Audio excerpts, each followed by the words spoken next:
Operazione Ghost Guest, 6 denunce per omessa comunicazione alla questura delle persone ospitate, una segnalazione per locazione abusiva. Brillante operazione della Guardia di Finanza Ritiene, della Polizia Locale Nevi, che ha portato a individuare strutture affittate a cittadini stranieri completamente fuori norma. Scoperte camere e dormitorio ricavate in sottotetti non abitabili e in posti angusti, con i letti sistemati in sgabuzzini e sottoscala, in alcuni casi in condizioni igienico-sanitarie al limite del decoro, senza impianto di riscaldamento e acqua calda, con bagni assolutamente insufficienti e inadeguati per il numero di persone alloggiate.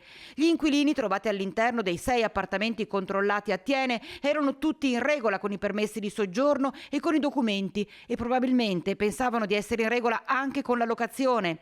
In realtà gli affitti, che oscillavano tra i 120 e i 200 euro mensili per un posto letto, erano percepiti dai proprietari delle strutture in nero. Oltre a questo, gli inquirenti hanno riscontrato l'assenza delle comunicazioni di ospitalità, 20.000 euro di sanzioni comminate, e del rispetto della normativa regionale in materia, altri 16.000 euro di multe.